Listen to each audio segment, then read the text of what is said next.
Mymensingh polytechnic ইনস্টিটিউটের electromedical টেকনোলজির পঞ্চম পর্বের ছাত্রছাত্রীদের laser in medical field subject code C 68655 সবাই এই সাবজেক্টের চতুর্থ ক্লাসে সবাইকে স্বাগতম জানাচ্ছি।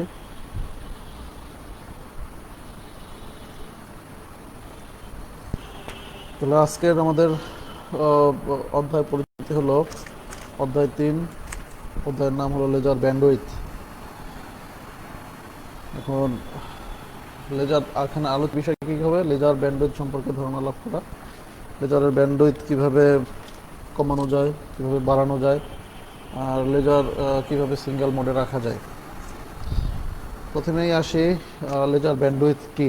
লেজার ব্যান্ডউইথ বলতে কিছু ফ্রিকোয়েন্সি বা তরঙ্গ দৈর্ঘ্যের রেঞ্জের বিস্তারকে বোঝায়। মানে হলো কোনো একটি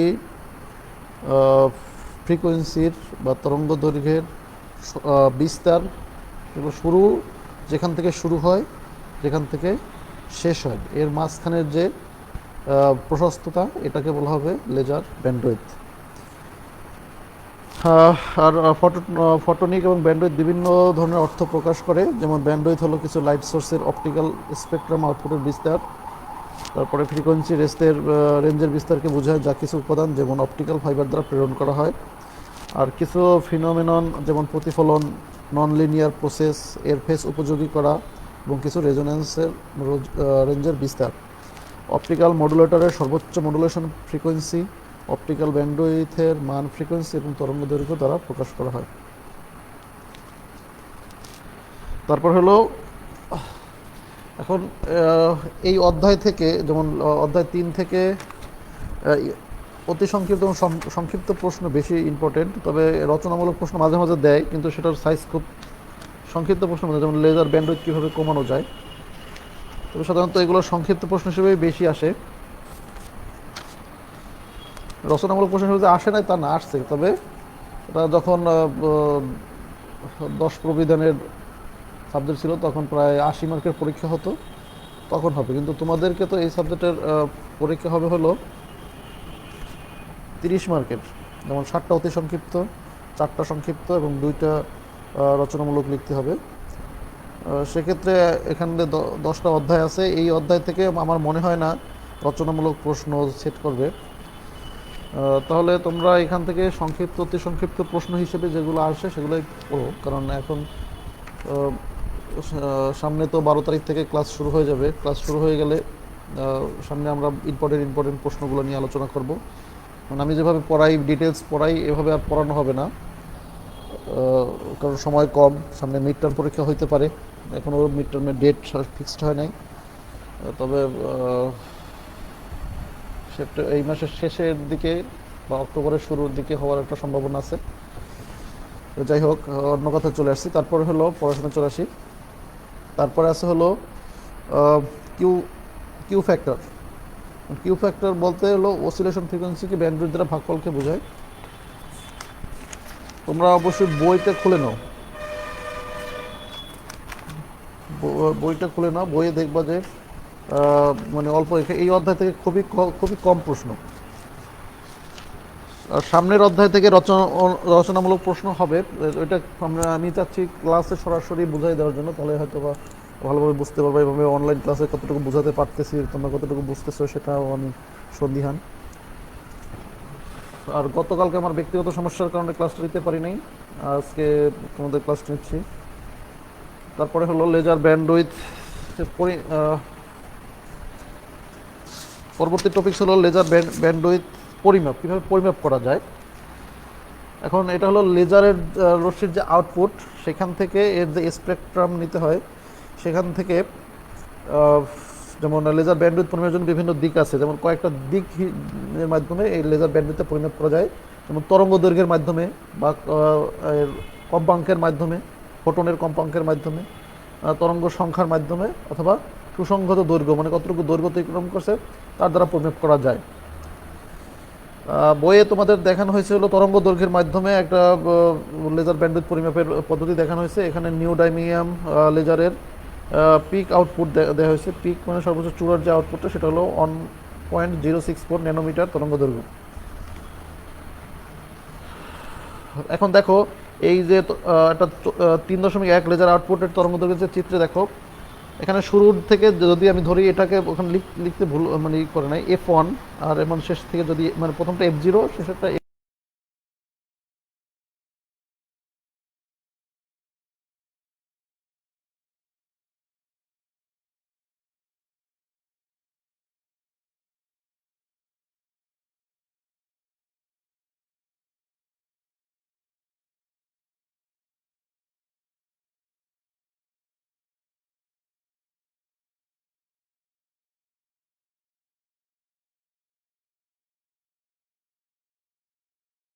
পিক অংশ থেকে অর্ধাংশ, মানে এই সর্বোচ্চ চূড়া থেকে তুমি হয় ডান দিকে যাও অথবা বাম দিকে যাও, এটাকে বলা হবে ব্যান্ডউইথ। এই ব্যান্ডউইথ হলো সম্পূর্ণ বিস্তার সর্বোচ্চ পরিমাপের অর্ধেক। মানে এই F0 থেকে আমি যে বলছি এখানে চিত্রে আঁকা হয় নাই, প্রথমটা যদি F0 ধরো, মাঝখানেরটা যদি F1 ধরো, আশা করি সকলে বই নিয়ে বসে আছো তাহলে বুঝতে পারবা, আর শেষেরটা যদি মানে মাঝখানেরটা প্রথমটা F0, পরটা F1, পরটা F2 যদি ধরো, তাহলে এখানে ব্যান্ডউইথ হবে F1 থেকে হয় F0, নাহলে F1 থেকে F2।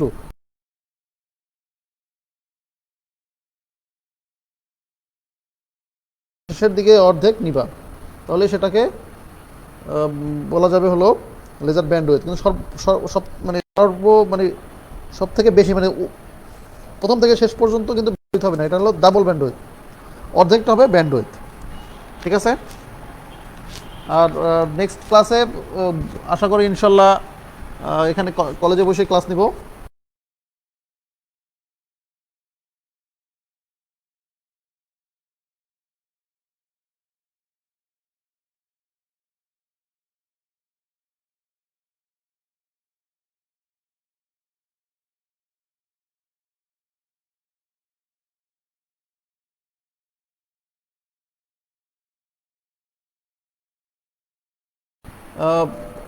এর উপায় হয়েছে হলো দুইটা উপায় করা যায়, একটাকে তাপ বাড়াইতে হবে অথবা চাপ বাড়াইতে হবে, তাপ বা চাপ বাড়াইতে হবে।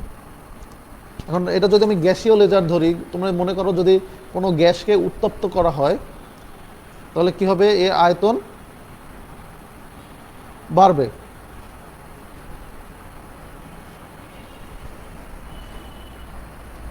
তাই না?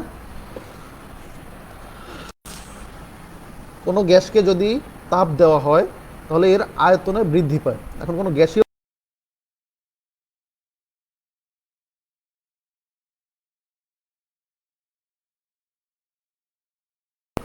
বেশি মানে মানে বেশি পরিমাণ লেজার উৎপন্ন হবে, যেটার বিস্তৃতি অনেক বেশি হবে। কারণ বইয়ে দেখো E1 এবং E0 ইদে আছে, এখান থেকে কি করা হয়েছে, যদি আমি তাপ দেওয়া হয়, তাপ দিলে বলছে কতিপয় কৌশল আছে যেগুলোর মাধ্যমে এনার্জি লেভেলের বিস্তার নির্ণয় করা যায়। প্রথমত গ্যাস লেজার বিবেচনা করি, যেগুলোর কঠিন লেজারের চেয়ে ভিন্ন ব্রডেনিং মেকানিজম আছে। গ্যাস লেজারের পরমাণুগুলো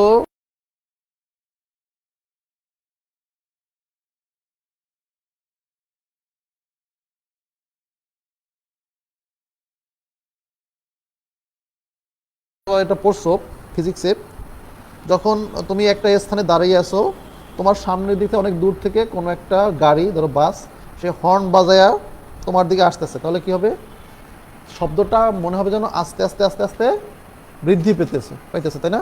আবার যখন কোনো গাড়ি তোমার থেকে দূরে সরে যাবে হর্ন বাজাতে বাজাতে, তখন তোমার মনে হবে হর্নটা শব্দটা তোমার থেকে দূরে সরে যাচ্ছে। আবার কি হবে, একইভাবে যদি চারদিক থেকে তোমার দিকে আসে কোনো গাড়ি হর্ন বাজাতে বাজাতে, তখন কি শব্দটা মনে হবে যেন তোমার একটা নির্দিষ্ট বিন্দুতে এটা আবদ্ধ আছে। আবার সরিয়ে মানে আবার যখন চারদিকে চলে যাবে হর্ন বাজাতে বাজাতে, মনে হবে কি শব্দটা চারদিকে ছড়িয়ে পড়তেছে। এই প্রভাবটাকে বলে ডপলার ইফেক্ট।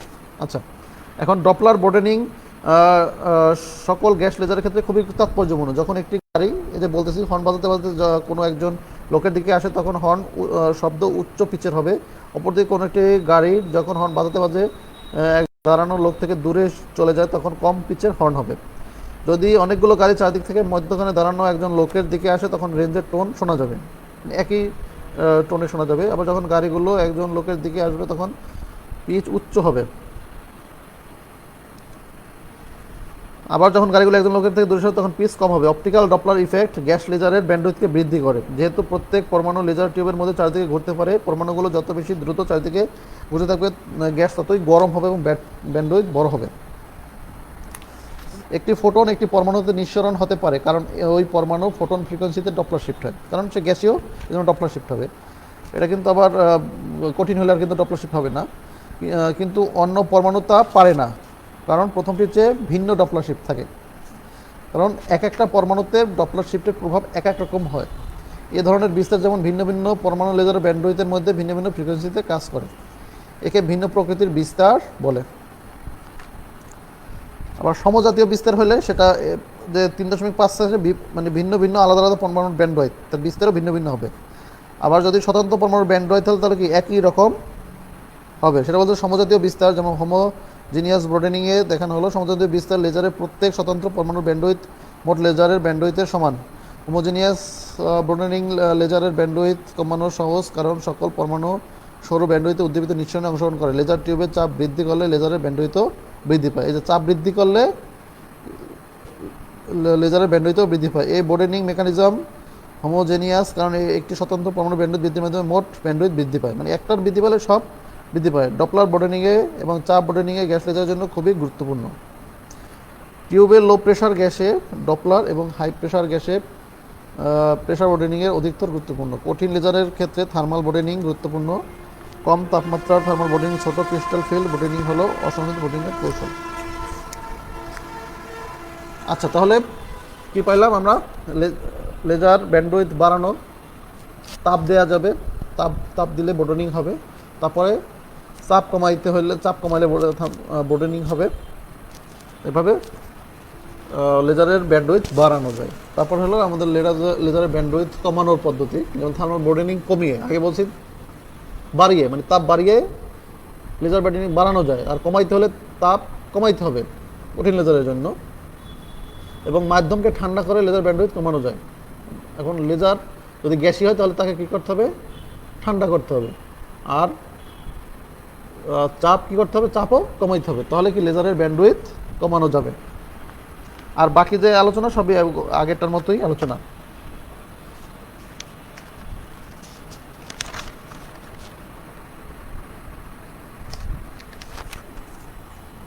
তারপর হলো লেজারকে সিঙ্গেল মোডে রাখার পদ্ধতি কি? লেজারকে সিঙ্গেল মোডে সংযত রাখতে হলে রেজোনেটরের ভিতরে ইথানল প্রবেশ করাতে হবে। এখানে ইথানল 2 এর অধিক তল বিশিষ্ট ফ্যাব্রি প্যারট ইন্টারফেরোমিটার হিসেবে কাজ করে। একটি সিঙ্গেল মোডে লেজারকে সিঙ্গেল ফ্রিকোয়েন্সি লেজার বলা হয়, কিন্তু সিঙ্গেল ওয়েভলেন্থ লেজার ভিন্ন প্রকৃতির। তাহলে এভাবে সিঙ্গেল মোডে রাখা যাবে লেজারকে। এখান থেকে ইম্পর্টেন্ট প্রশ্ন, সংক্ষিপ্ত প্রশ্ন হয়ে যায় যে লেজার ব্যান্ডউইথ কী, লেজার ব্যান্ডউইথ কীভাবে পরিমাপ করা যায়, তারপর লেজার ব্যান্ডউইথ কীভাবে কমানো যায়, সিঙ্গেল মোড লেজার কী। এখান থেকে নিশ্চিত একটা অতি সংক্ষিপ্ত প্রশ্ন আসবে। আর সংক্ষিপ্ত প্রশ্ন কি? লেজার বিস্তৃতি করার কৌশল ব্যাখ্যা করো, লেজার কীভাবে সিঙ্গেল মোডে রাখা যায়। ওকে, তাহলে এই অধ্যায় কমপ্লিট। সামনের অধ্যায় আমি ক্লাসেই পড়াবো, কারণ এটা খুবই ইম্পর্টেন্ট অধ্যায়। এখানে রচনামূলক প্রশ্ন আছে 2টা, সরাসরি বোর্ডে হোয়াইট বোর্ডে তোমাদেরকে বুঝাইতে হবে। আশা করি আজকের ক্লাসটা মোটামুটি ভালো লাগছে। সবাইকে দেখে দেখে দেখে ক্লাস নিতে হলে ভালো লাগতো। তোমাদের এখন আজকে মনে অতি অল্প সময় ক্লাসটা শেষ হয়ে যাবে।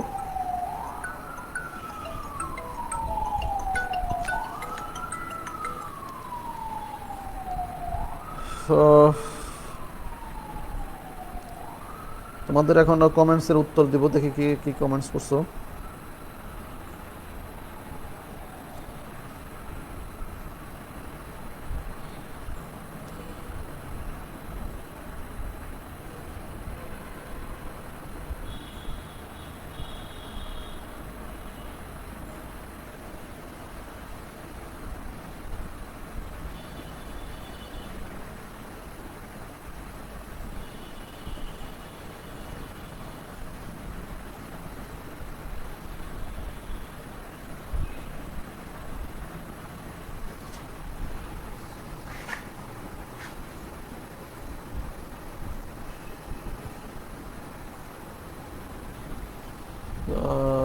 তোমরা হয়তো একে অপরকে মেনশন করতেছো ক্লাসে জয়েন করার জন্য। এছাড়া হাজিরা দিতেছ, ধন্যবাদ।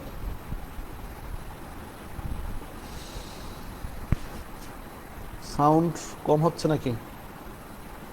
সাউন্ড তো কম হওয়ার কথা না।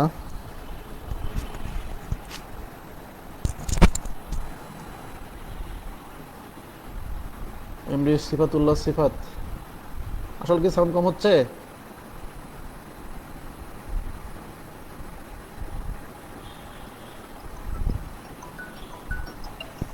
এক্সকিউজ মি, হয়তো কল আসতেছে।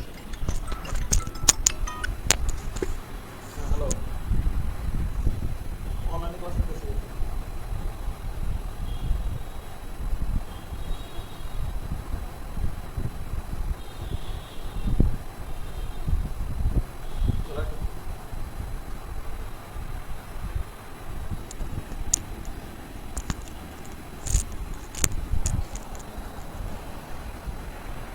তোমরা কমেন্টস করো, কমেন্টসের উত্তর দিতেছি আমি।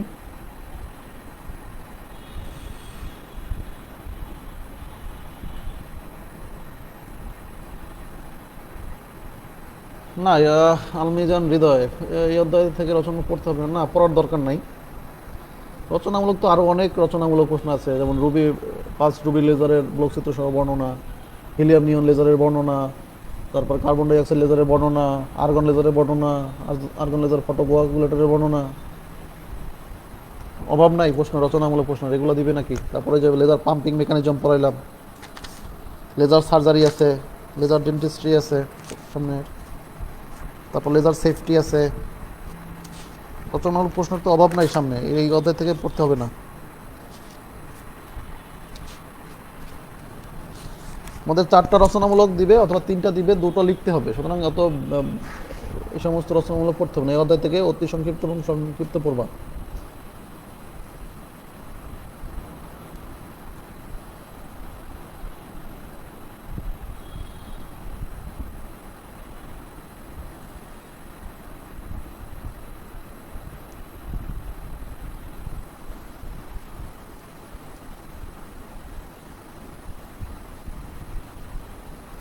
আহ, তারপরে আর কোনো